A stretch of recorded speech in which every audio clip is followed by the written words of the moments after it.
وہاں لوگ عموماً اپنے دوستوں کے ساتھ جاتے ہیں یا پھر وہاں پر جا کر اپنی طرح کے نئے لوگوں میں دوستیاں ڈھونڈتے ہیں، اور دوستی جیسا موضوع کبھی مہر کی ترجیح رہا ہی نہیں۔ پر مہر، تیمور نے تمہارے اکیلے جانے، کہیں بھی جانے سے منع کیا ہے، ستارہ فکر مندی سے بولی۔ سمن کی آنکھیں پھیلیں۔ بھابھی، کیا آپ کو میرا 5 فٹ 6 انچ کا وجود دکھائی نہیں دے رہا؟ کس نے کہا مہر اکیلی ہے؟ میں چلوں گی، مہر نے اٹھتے ہوئے کہا۔ تیمور مہر کے گھر کے سامنے موجود تھا۔ پرسوں رات کے بریک ان کے بعد تیمور کسی قسم کی ہنگامی کارروائی نہیں کرنا چاہتا تھا جو ہمسایوں کی توجہ کھینچنے کا باعث بنتی۔ مہر کبھی کہے گی نہیں، لیکن وہ جانتا تھا یہ مہر کا ضروری مطالبہ ہوگا۔ وہاں دروازے پر ایک تیز پرفیوم کی بو تھی، سستا پرفیوم، جیسے کوئی وہاں کھڑا رہا ہو اور ابھی ابھی گیا ہو۔ تیمور کی یادداشت میں کچھ ابھرا۔ اس نے یہ بو کہاں اور کب سونگھی تھی؟ ایک شک۔ تیمور مہر کے پورشن میں آیا، پھر نئے سرے سے پورے لاؤنج کی تلاشی لی۔ کل پولیس وہاں تعاقب کار کے کچھ خاص نشان نہیں ڈھونڈ پائی تھی، پر تیمور کو یقین تھا کہ کچھ نہ کچھ تو ہوگا۔ ایسا نہیں ہو سکتا کہ ایک جیتا جاگتا انسان اپنے پیچھے اپنی موجودگی کا کوئی ثبوت نہ چھوڑ کر جائے۔ سوچ میں مگن پیر کانچ کے ٹکڑے پر آیا۔ احساس ہوا کہ ٹوٹے فش بول کا ٹوٹا کانچ ابھی تک وہاں ایسا ہی بکھرا پڑا تھا۔ تیمور نے اپنے ہاتھوں پر دستانے چڑھائے اور کسی احتیاط سے وہ کانچ فرش پر سے صاف کرنے لگا، اور تبھی اس کی نگاہ صوفے کے نزدیک اختتام پر ایک گلابی نکلی ناخن پر پڑی۔ تیمور نے وہ ناخن اٹھایا۔ وہ 100% یقین سے کہہ سکتا تھا کہ مہر نقلی ناخن کا استعمال نہیں کرتی، اور مہر کے گھر میں مہر کے علاوہ کوئی نہیں آتا۔ تیمور نے ایک پیکٹ نکالا اور وہ ناخن اس میں ڈال کر سیل کیا۔ کمیونٹی چوک، جو کہ ایک تاریخی حیثیت کے ساتھ شہر کے عین مصروف ترین وسط میں موجود ہے۔ وہاں فوڈ اسٹریٹ سے لے کر گیمنگ زون، لٹریری ایریاز سے لے کر کلچرل کلبز، کانسرٹس اور دیگر سامان تفریح اور سوشلائزنگ کے اسپاٹس تھے۔ دن ابھی کھڑا تھا، سو وہاں دن کے مطابق اسپاٹس پر زیادہ لوگوں کی موجودگی تھی، جیسا کہ کلبز، فوڈ اسٹریٹ اور گیمنگ زون۔ مہر سمن کے ساتھ چوک کے آغاز پر گاڑی سے اتری تھی اور پھر سمن کے ہمراہ اس الگ دنیا میں داخل ہوئی۔ وہ دونوں ایک طرف موجود کمیونٹی ہال میں داخل ہوئی تھیں، جو کہ باہر سے دکھنے میں کسی تاریخی لائبریری کی مانند معلوم ہوتا تھا۔ کمیونٹی ہال مختلف حصوں میں تقسیم تھا، جیسا کہ ایگزیبیشن رومز، کمیونٹی رومز۔ سمن مہر کو ساتھ لیے کمیونٹی روم میں آ گئی، جہاں ان سے پہلے ہی لوگوں کا ایک گروہ موجود تھا۔ مہر داخلے پر ہی ٹھہری، کچھ لمحے ان لوگوں پر ایک تفصیلی نگاہ ڈالی اور ٹھٹکی۔ وہاں یونیورسٹی کے وقت کے مانوس چہرے جا بجا موجود تھے، وہ چہرے جو شاید اس کو یاد بھی نہ رہے ہوں، ایک دم نظر پڑتے ہی مکمل اس کی یادداشت میں لوٹے تھے۔ ہم سال میں اکثر اوقات یہاں ملتے ہیں، سمن نے مہر کے کان میں سرگوشی کی تھی۔ پر سمن، تم نے مجھے پہلے یہ بات کیوں نہیں بتائی؟ میں بتا دیتی تو کیا تم یہاں آتی؟ آج ہم یہاں میری منگنی کی خبر سیلیبریٹ کرنے کے لیے اکٹھے ہوئے ہیں۔ سمن اسے کھینچتی اندر لے آئی۔ اوکے، تو سامعین، حاضرین، ذرا توجہ فرمائیں کہ یہاں کون آیا ہے۔ سمن کے اعلان پر سب نے ایک ساتھ چہرے اٹھائے تھے۔ وہ سب مہر کو دیکھ کر ٹھٹکے تھے۔ سب کے چہروں پر ایک مشترکہ سوال تھا۔ گائز، مہر النساء میر۔ ابھی ایک طرف بیٹھا ادیب اور دوسری جانب بیٹھی دو لڑکیاں کسی پرانی یاد کے یاد آنے پر اچھلے۔ او مائی گاڈ، ایک لڑکی بولی، از دس مہر؟ مہر سیریسلی، جو بنا کچھ بتائے غائب ہو گئی تھی؟ مہر نے دل میں کوفت سے اسے دیکھا تھا۔ بہتر تھا کہ انہیں مہر یاد ہی نہ آتی۔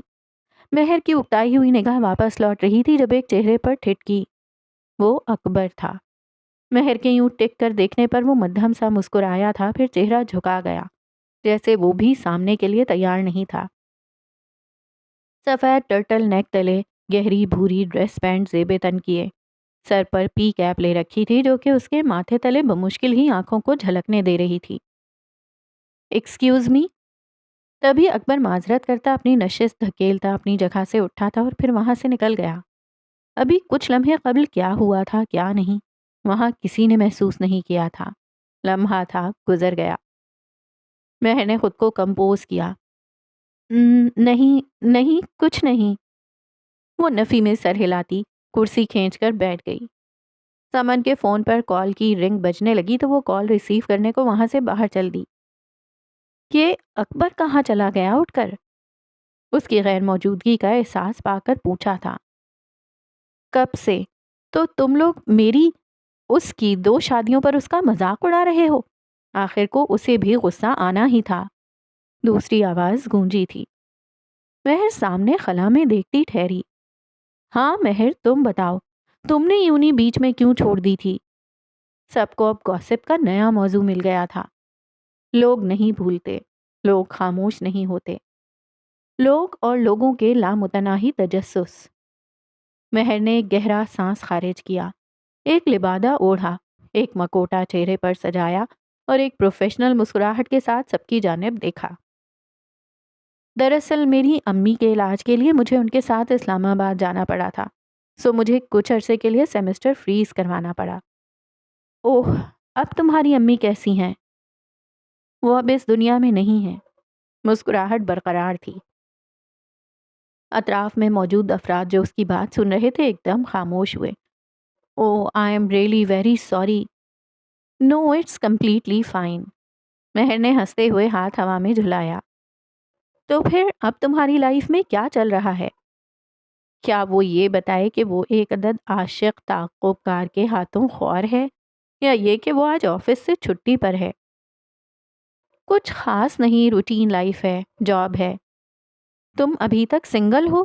کہیں کمٹمنٹ وغیرہ نہیں ہے؟ نو، آئی پریفر بینگ سنگل۔ مہر نے مسلسل مسکراہٹ کے ساتھ کہا، اور پھر بات سے بات نکلتی گئی حتیٰ کہ سمن واپس آئی۔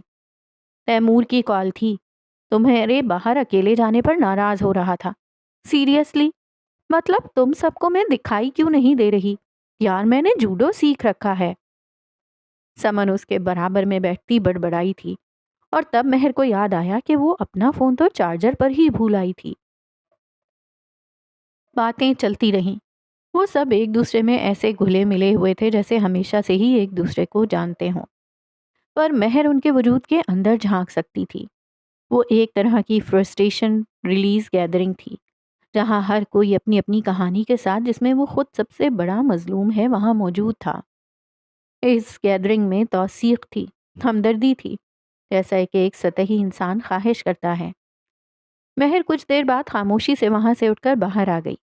باہر بہت سارے اجنبیوں میں ایک دم وہ تنہا ہوئی، اور یہاں ایک سکون اس کے اندر واپس اترا۔ کمیونٹی رومز سے آگے وہ ایگزیبیشن رومز کی جانب آئی، جہاں کسی آزاد نو عمر آرٹسٹ کے کام کی نمائش لگی ہوئی تھی۔ وہاں چند ایک لوگ ہی موجود تھے۔ مہر ایک آرٹ پیس کے سامنے جا کھڑی ہوئی۔ وہ دلچسپ تھا۔ وہاں نیچے ایک جانب اس کا عنوان درج تھا۔ تبھی کوئی عین مہر کے برابر میں آ کر آن کھڑا ہوا۔ دیدہ ور، وہ اس آرٹ ورک کا عنوان تھا، اور وہ آواز مردانہ تھی۔ کیا تمہیں اس پینٹنگ کے نام کے پیچھے موجود مطلب سمجھ آیا؟ اب آواز مہر سے پوچھ رہی تھی۔ مہر ٹھٹکی تھی، آواز کی جانب دیکھا۔ وہ اکبر تھا۔ پھر چہرہ موڑ لیا۔ مہر کچھ دیر اس پینٹنگ کو دیکھتی رہی۔ وہاں ایک نرگس کا پھول تھا، پر وہ ایک ندی پر جھکا ہوا تھا۔ پانی میں اس کا عکس اس قدر حقیقی تھا، فرق کرنا مشکل تھا کہ کون سا پھول حقیقی ہے اور کون سا عکس۔ مہر نے نفی میں سر ہلایا۔ شاید وہ ایک نرگس کا پھول ہے، اور یہ کہ وہ خوبصورت ہے۔ ناسمجھی سے بولی۔ جب جب شعراء یا مقرر اپنی تقریروں میں نرگس کو ہزاروں سال رلاتے ہیں اور پھر توجیہ دیتے ہیں کہ دیدہ ور کی پیدائش بڑی مشکل تھی، تو نہ جانے کیوں میرا دماغ کہانی میں کچھ پیچھے چلا جاتا ہے۔ ایک یونانی شہزادے نارسیس کی کہانی یاد آ جاتی ہے۔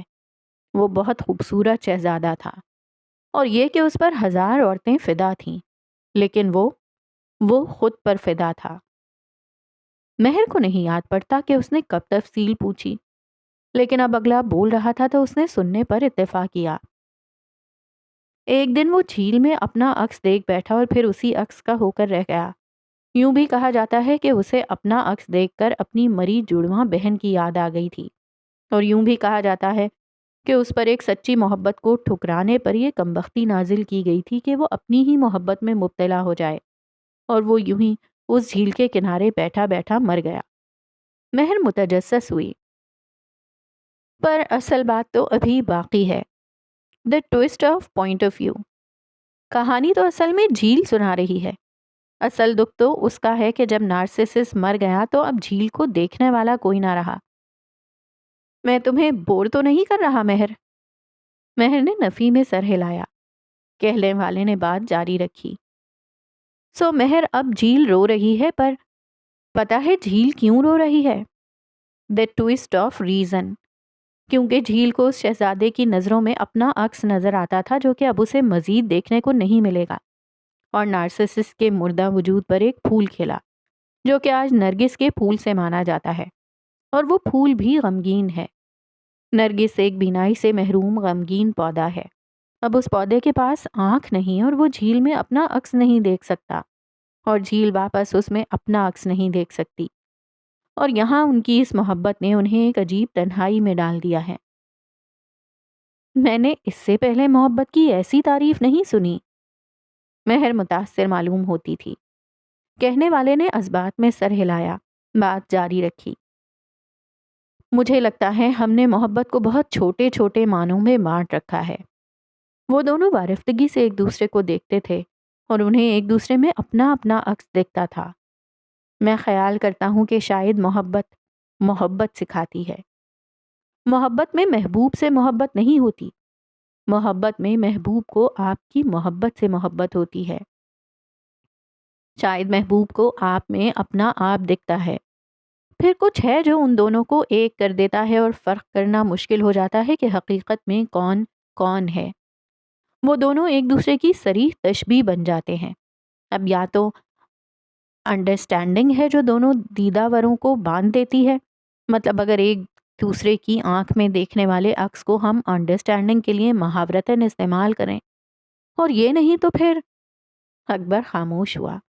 مہر ابھی تک اس پینٹنگ کو دیکھ رہی تھی، اور پھر جیسے ایک دم اس کے عنوان کے پیچھے موجود مطلب سمجھ آنے لگا۔ اس کے دماغ میں ایک عکس ابھر رہا تھا، کانوں تلے ایک تپش پھیل رہی تھی۔ آنیسٹلی، مجھے محبت انتہائی درجے کا نارسسزم لگتا ہے، اور پھر میں نارسسزم کو ایک نئے رخ پر دیکھنے لگتا ہوں۔ نارسسزم بھی نارسسس کی کتھا سے اخذ شدہ ایک انسانی برتاؤ ہے۔ اس کی بات ابھی جاری تھی، وہ دلچسپ تھی، لیکن کہنے والے کو خاموش ہونا پڑا تھا۔ قصہ خانی میں قصے کو عین نقطۂ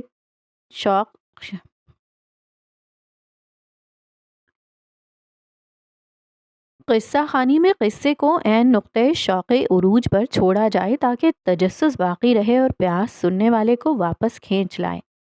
کہنے والے نے اپنے تئیں کہہ کر گفتگو مکمل کی۔ مہر مسکرائی تھی۔ سمن مہر کو ڈھونڈتی اسی جانب آ رہی تھی۔ تم ایک لکھاری ہو، نہیں؟ مہر نے اس پورے وقت میں ایک ہی بات بولی تھی۔ کہنے والا ٹھٹکا، پھر ہنسا۔ کیوں؟ کیا سارے لکھاری اتنا ہی بولتے ہیں؟ نہیں، لکھاریوں کو لفظوں کے پیچھے دوہرے مطلب چھپانے میں مزہ آتا ہے۔ آئی ایم ریئلی سوری مہر، اگر میں نے تمہیں غیر آرام دہ کیا ہو۔ کتاب ابھی تک اس کے ہاتھ میں پکڑی تھی جسے اس نے انگلی دے کر بند کر رکھا تھا۔ نہیں، ایسی کوئی بات نہیں ہے، آئی ایم فائن۔ اگر وہ ابھی تھوڑی دیر پہلے کا ذکر کر رہا تھا تو مہر کو دور دور سے اس سے کوئی فرق نہیں پڑا تھا۔ آئی ہوپ کہ آئندہ بھی اگر ہمارا سامنا ہو تو میں کسی قسم کی بدمزگی کا باعث نہ بنوں۔ ایسی کوئی بات نہیں ہے۔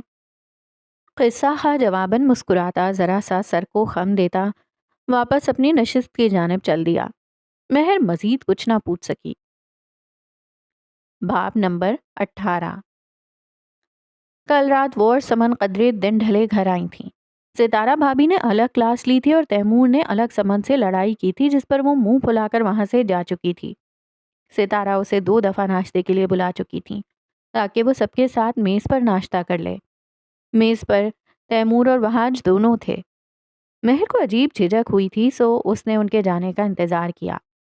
مہر کا ابھی تک تیمور کے بڑے بھائی ستارہ کے شوہر وہاج سے سامنا نہیں ہوا تھا، نہ جانے کیوں اس کے دماغ میں وہاج کا ایک سخت پسیلا سا تاثر تھا۔ ملازمین وہاج کے بارے میں ایسے ہی بات کرتے تھے۔ ملازمہ تیسری دفعہ آئی تھی۔ مہر باجی، ستارہ باجی کہہ رہی ہیں کہ آپ ان کے ساتھ کچن میں ناشتہ کر لیں، وہ آپ کا انتظار کر رہی ہیں۔ تیسری دفعہ انکار کرنا اب ذرا مشکل لگا، سو وہ اٹھ ہی گئی۔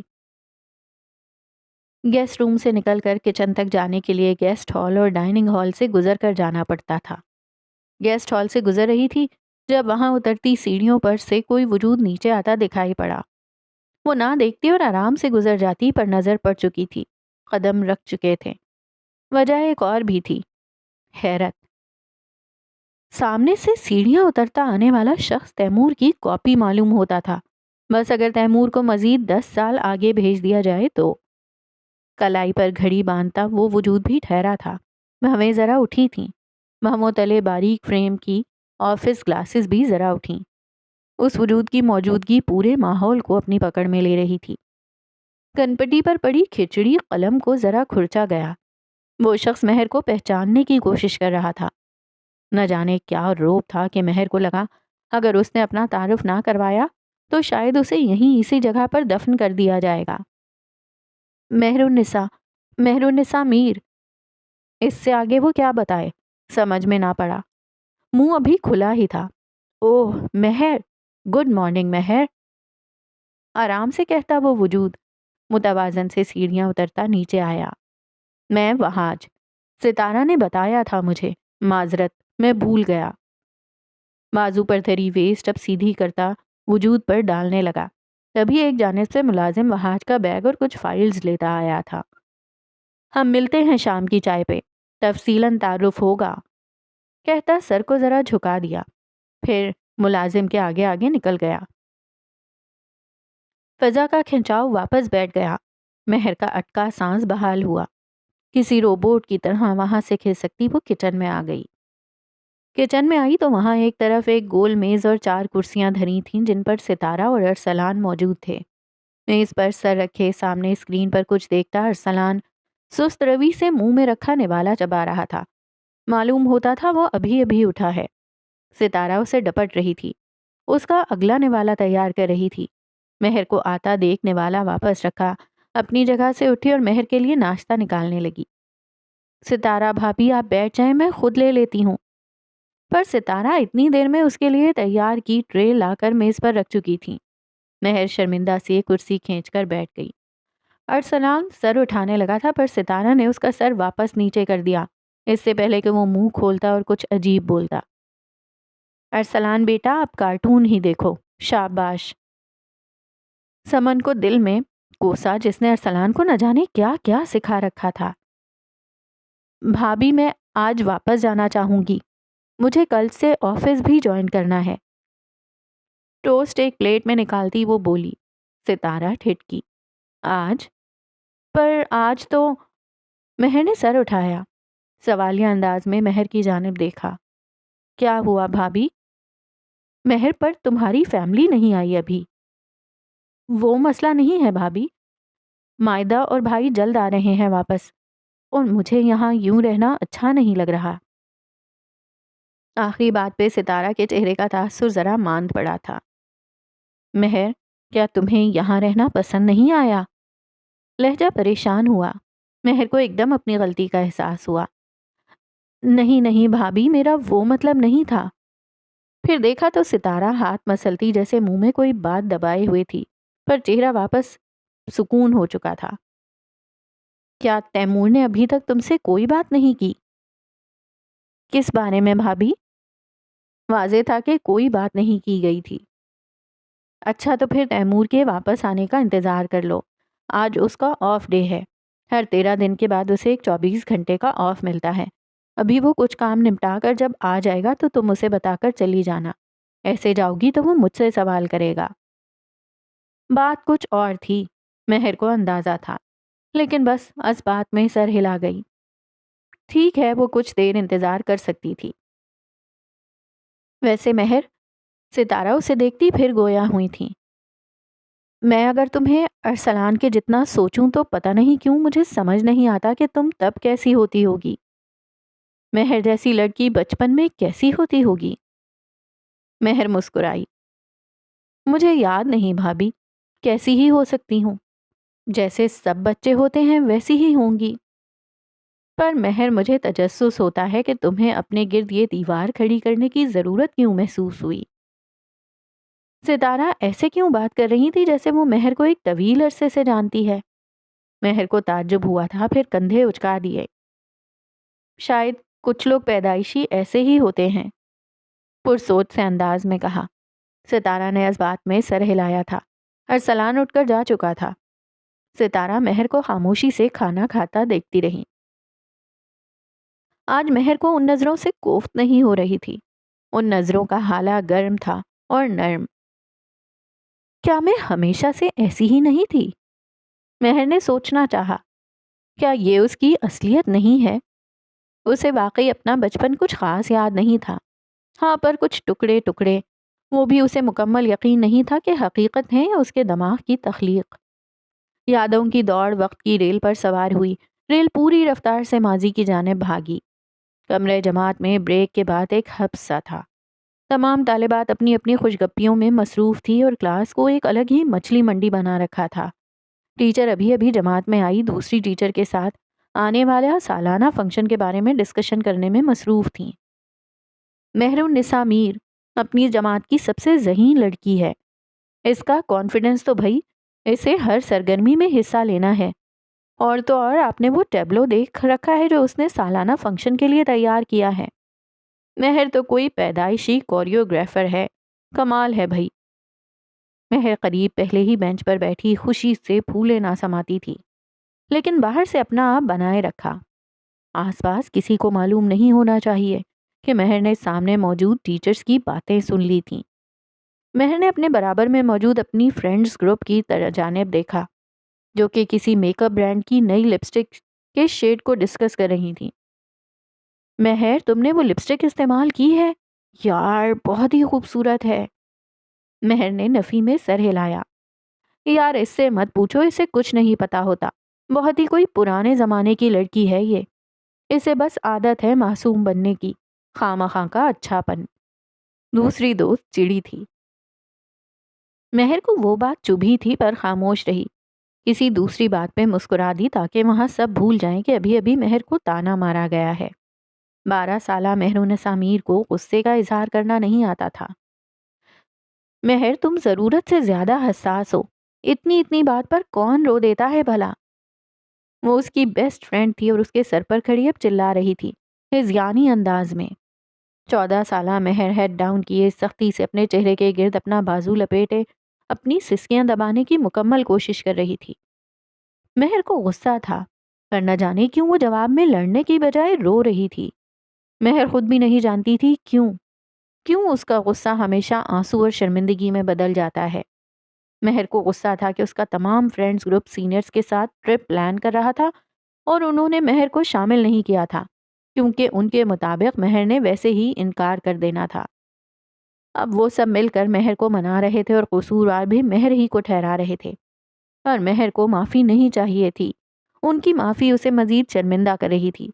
وہ وہاں سے غائب ہو جانا چاہتی تھی یا پھر باقی سب کا غائب ہو جانا چاہتی تھی، پر کوئی بھی غائب نہیں ہوا. وہ سب تھک کر مہر کو اس کے حال پر چھوڑ کر واپس اپنی سرگرمیوں میں مشغول ہو گئے اور مہر مارے شرمندگی کے کلاس کے اختتام تک سر نہیں اٹھا پائی. اگر مہر کی زندگی کو کوئی ایک رنگ دیا جائے تو وہ شرمندگی کا رنگ ہوگا. مہر کی چھوٹی سی زندگی میں بہت بڑی شرمندگی تھی. مہر نے ان سب کو ہنسی مذاق کرتے سنا تھا. وہ اب کسی نئی ڈسکشن پر بڑھ چکے تھے. کچھ تھا جو سب جانتے تھے اور مہر نہیں. اور 14 سالہ مہر کو پورا یقین تھا کہ بائی ڈیفالٹ کچھ ہے جو صرف مہر النساء میر کے بارے میں غلط تھا. مہر یار، تم کسی ایکٹیویٹی میں حصہ کیوں نہیں لے رہی؟ مزہ آئے گا یار، میموریز بنیں گی. مہر کی دوست مسلسل اسے منا رہی تھی کہ وہ بھی اس کے ساتھ قوالی پرفارمنس میں حصہ لے. کالج کا پہلا سالانہ فنکشن قریب تھا. آج کل اسٹوڈنٹس اسی کی تیاریوں میں مصروف تھے. 16 سالہ مہر ایک گال اپنی ہتھیلی پر ٹکائے اور دوسرے ہاتھ سے سامنے موجود رجسٹر پر مسلسل کچھ لکیریں کھینچتی بس ہوں ہاں کرنے میں مصروف تھی. اس کی دوست نے پھر اسے جھنجھوڑا. باقی کا گروپ بھی اب اس کی جانب متوجہ تھا۔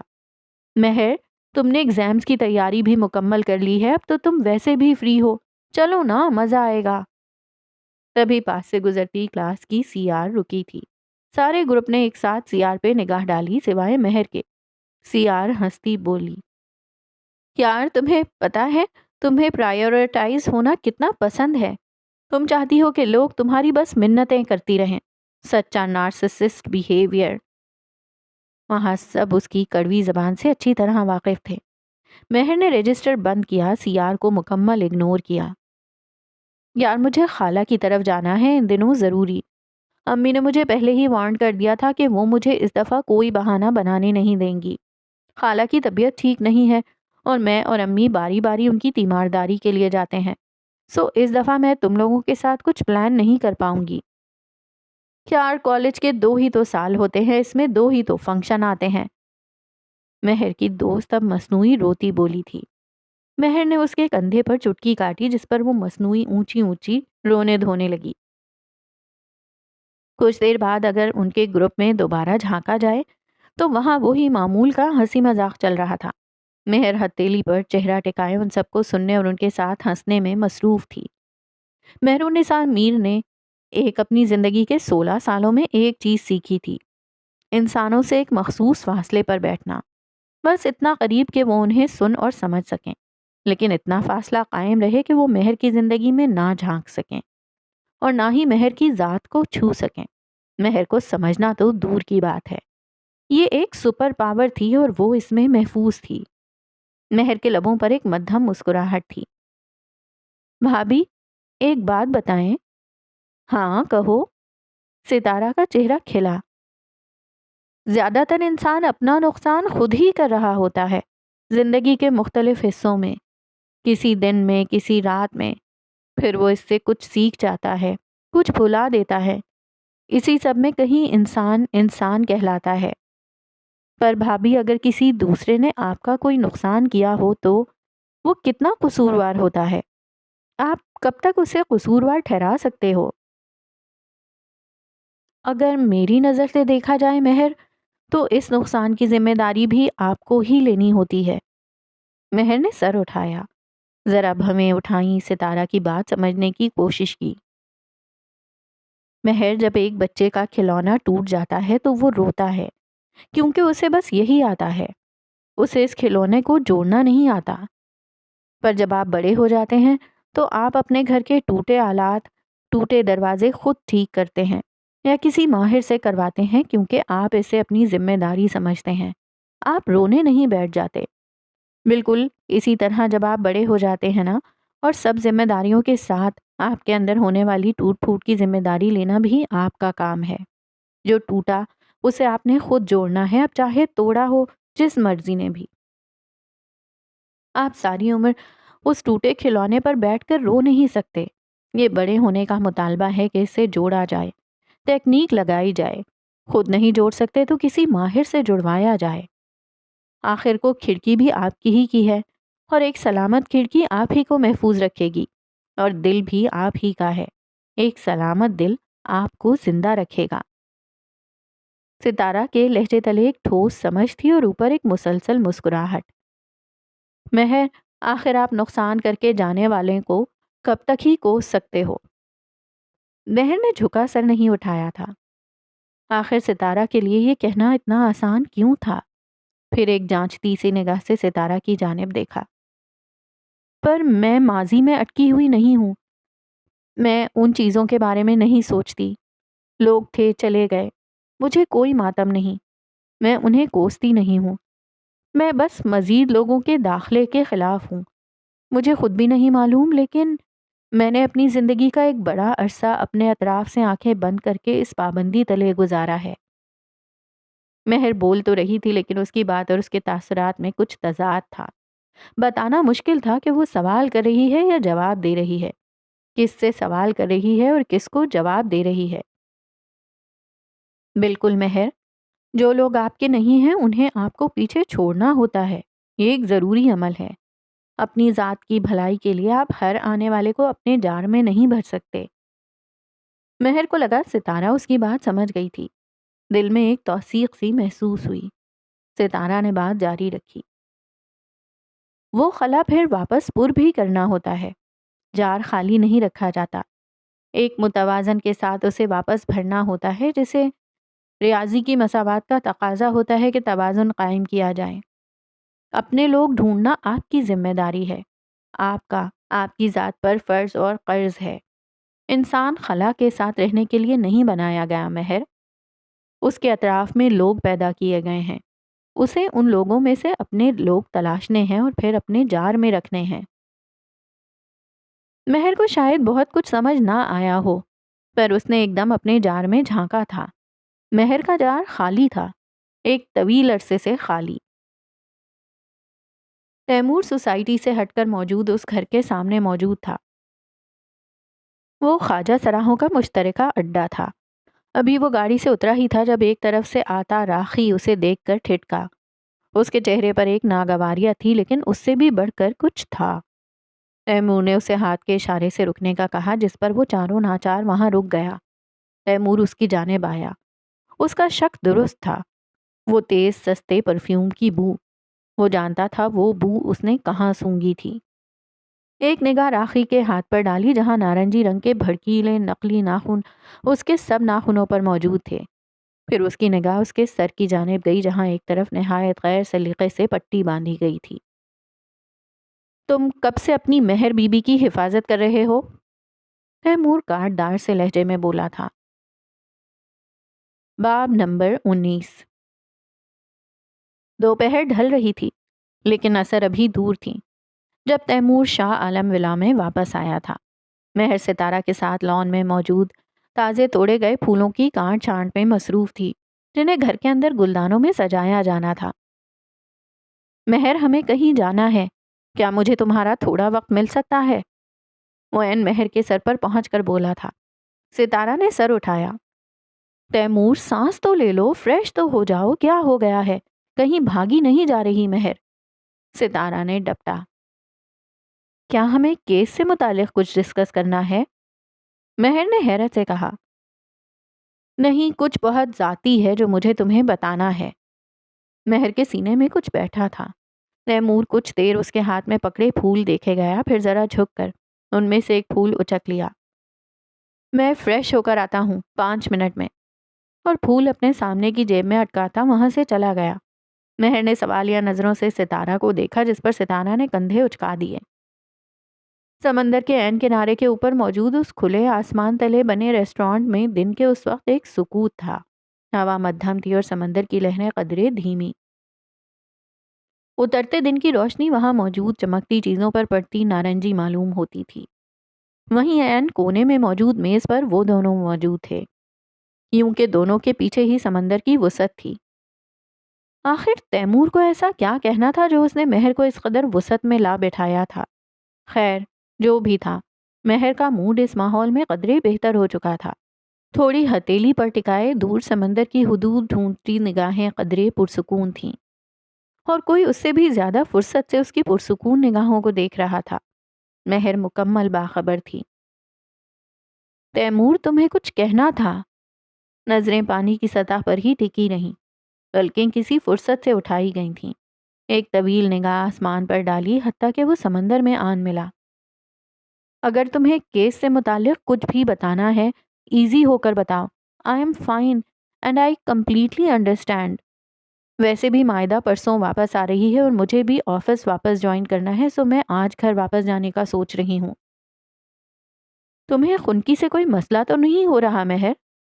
مہر ٹھٹکی۔ نہیں، آئی ایم فائن تیمور، بلکہ یہاں کا موسم قدرے بہتر ہے۔ دراصل تمہیں خنکی پسند نہیں ہے نا؟ تمہیں کیسے پتا تیمور؟ وہ ہنسی، نظریں ابھی بھی کہیں دور ہی ٹکی تھیں۔ کیونکہ اس رات تم بون فائر سے جلدی اٹھ کر اندر چلی گئی تھیں، یہ کہہ کر کہ تمہیں خنکی میں زیادہ دیر بیٹھنا پسند نہیں ہے۔ وہ کس بون فائر کی بات کر رہا تھا؟ مہر نے ایک سوالیہ سے نگاہ اس پر ڈالی۔ کیا وہ یونی کے وقت کی بات کر رہا تھا؟ پتہ نہیں، کیونکہ اگر مہر نے ایسا کہا بھی ہوگا تو وہ کوئی ایسی بات نہیں جو یاد رکھی جائے، اور یہ کہ وہ 100% ایک جھوٹ ہی ہوگا۔ مہر نے ایک گہرا سانس لیا۔ اب کہ سیدھی ہوتی، ہاتھ اپنی گود میں رکھ لیے۔ تیمور کیا پتا وہ بس ایک جھوٹ ہو، ایک بہانہ ہو۔ بات ہوا میں اڑائی تھی۔ مہر مجھے یقین کرنے سے غرض ہے، اور بس یہ کہ وہ بات تمہارے منہ سے نکلی ہو۔ سچ جھوٹ پر کوئی سوال نہیں۔ مہر کا ہاتھ جو کہ فون کی طرف بڑھ رہا تھا ہوا میں ہی ٹھٹکا۔ تیمور نے ٹیک چھوڑی، کوہنی میں اس پر ٹکائی، تھوڑی ہتھیلی پر جمائی، یوں کہ اس کی انگلیاں اس کے ہونٹوں کو ڈھانپ رہی تھیں۔ مہر البتہ میز سے پیچھے ہوئی تھی۔ مہر، انتظار انسان کے ساتھ کچھ کر دیتا ہے۔ مجھے ڈر ہے کہ میں کہیں اس کا عادی نہ ہو جاؤں۔ مہر کا چہرہ سراپا سوال تھا۔ تمہیں کس کا انتظار ہے تیمور؟ مہر النساء میر کا۔ دور کہیں ایک ماضی میں تیمور نارنجی کرنوں پر نظر ٹکائے اندر ہی اندر پھولا نہ سما رہا تھا۔ سمندر میں شام کی پہلی بلند لہر اٹھی تھی، دوسری مہر کے سینے میں۔ جتنا عرصہ میں نے تمہیں جانا ہے، اس سے زیادہ عرصہ میں نے تمہارا انتظار کیا ہے۔ 1 سال اور 7 سال۔ اس سے اگلے 2 سال تک وہ اس اسپتال کے اس ویٹنگ ایریا میں باقاعدگی سے آیا کرتا تھا۔ اس نے وہاں تنہا بیٹھ کر کئی نارنجی شامیں دیکھی تھیں۔ وہ کہتا کہتا خاموش ہو گیا تھا۔ انگلیوں تلے اس کے لب کچھ چھپا رہے تھے، پر کچھ اوپر موجود نیم و آنکھوں میں کچھ چمکا تھا۔ وہ نمی کی چمک تھی۔ وہ اس کا پردہ نہیں رکھ پایا تھا۔ پھر انگلیوں تلے لبوں سے دبی سی آواز نکلی۔ مجھے لگا تھا میں نے تمہیں اس انتظار میں اخیر چاہا ہے۔ وہ 7 سال کا فاصلہ تھا، پر مہر، آج اس کے منہ سے ادا ہوتا اپنا نام مہر کی سماعت کو اتنا بھاری کیوں لگ رہا تھا؟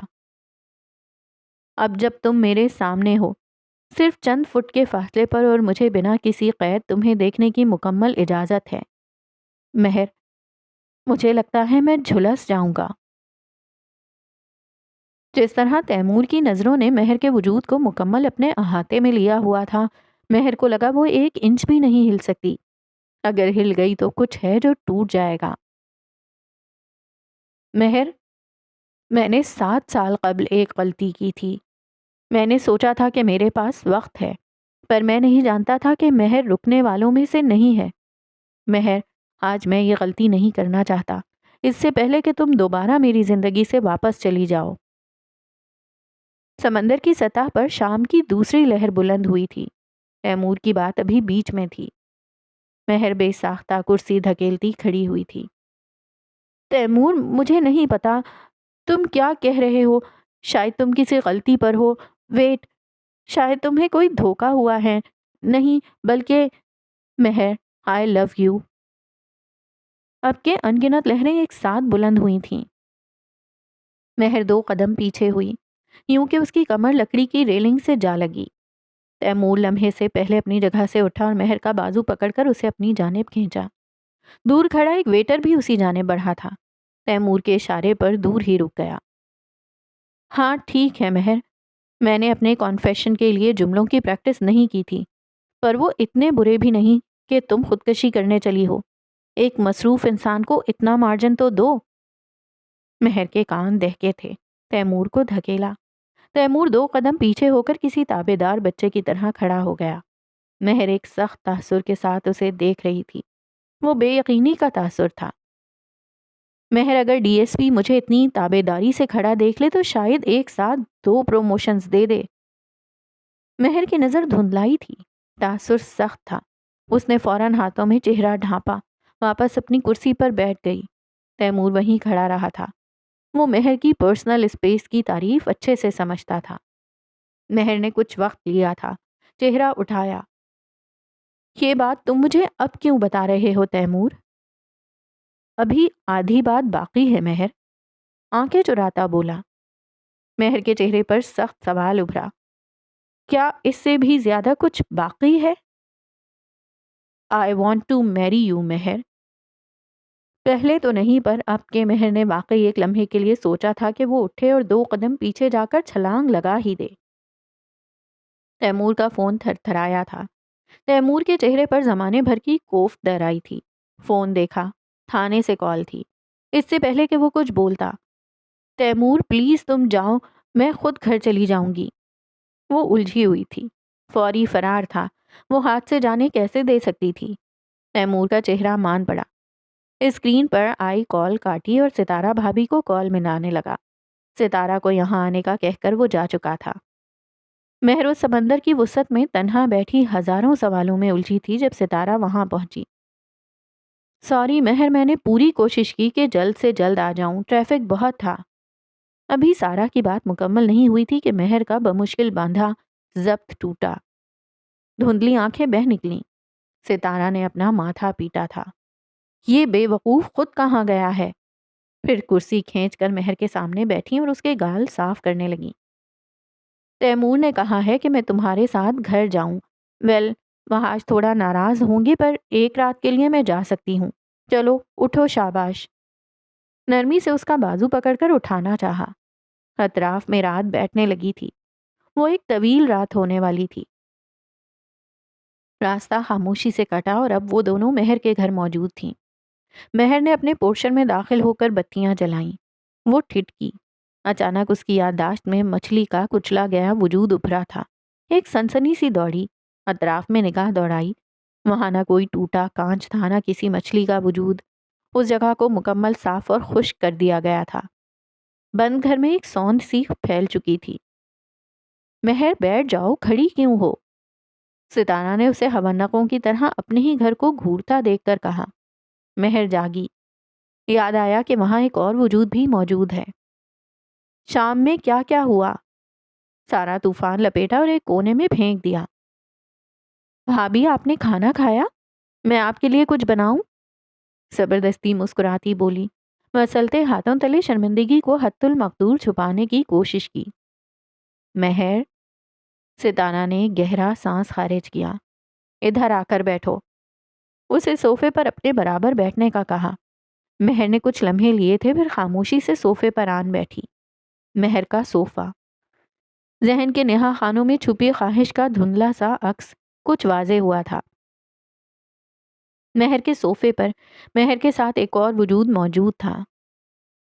تیمور کی طرف سے میں معافی مانگتی ہوں، اس نے جو بھی غلط کہا۔ بھابھی، اس نے کچھ غلط نہیں کہا۔ ستارہ ہنسی۔ تو پھر تم رو کیوں رہی ہو؟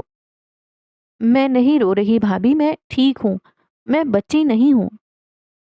مہر، تم نے کہا تھا نا کہ تمہیں یوں محسوس ہوتا ہے جیسے میں تمہیں جانتی ہوں، کہیں بہت پہلے سے۔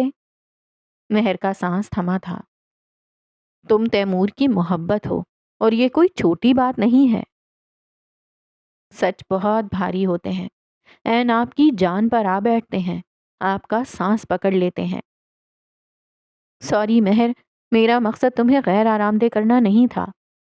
ستارہ کو فوراً احساس ہوا۔ مہر کے کان دھکے تھے، پر ستارہ کی بات کے جواب میں نفی میں سر ہلایا۔ مہر نے کچھ وقت لیا، پھر ہمت کر کے منہ کھولا۔ تیمور نے آپ کو میرے بارے میں کیا بتا رکھا ہے؟ شاید میرے سامنے تیمور نے تمہارا ذکر پہلی دفعہ تمہاری یونیورسٹی سے چلے جانے کے بعد کیا تھا۔ جب تم غائب ہو گئی تھی نا، تو تیمور عجیب بے وقوف بن گیا تھا اور میں اس پر ہنستی تھی۔ وہ روتا تھا، ارسلان کی طرح، اور میں اسے سمجھاتی تھی۔ مجھے لگتا تھا لڑک پن کا بخار ہے، اتر جائے گا، اور تیمور کی تو عادت ہے، وہ جلدی رو دیتا ہے۔ مہر کی سانس میں کچھ اٹکا۔ یہ کیسے پردے اٹھائے جا رہے تھے؟ خود بخود اس کے لب کھل گئے۔ آپ مجھ سے نالاں نہیں ہیں؟ جیسے کہ نالاں ہونا بنتا ہے، جیسا کہ مہر ڈیزرو کرتی ہے۔ ستارہ کچھ دیر اس کی جانب دیکھے گئیں، پھر مسکرائیں۔ کچھ عرصہ واویلا کرنے کے بعد پھر تیمور خاموش ہو گیا تھا، اور وہ آج تک خاموش ہے، اور شاید وہ ہمیشہ ہی خاموش رہے گا۔ مہر، اس خاموشی میں نے تیمور کو سنورتے دیکھا ہے۔ ہاں، البتہ اس کے اس سکوت اور خاموشی نے مجھے کئی دفعہ رلایا ہے۔ مہر کے گلے میں ایک گولا سا اٹکا۔ تم پوچھ رہی ہو نا، میں تم سے نالاں کیوں نہیں؟ میں نے کبھی حقیقی مہر کو دیکھا ہی نہیں۔ میں نے تمہیں تیمور کی نظروں اور لفظوں سے دیکھا ہے، اور مہر، ستارہ کچھ دیر ایک بڑی سی مسکراہٹ کے ساتھ خاموش ہوئی۔ مجھے بھی تم سے اتنی ہی محبت ہے جتنی تیمور کو۔ ستارہ نے مہر کے دونوں ہاتھ اپنے ہاتھوں میں لیے، وہ ٹھنڈے تھے۔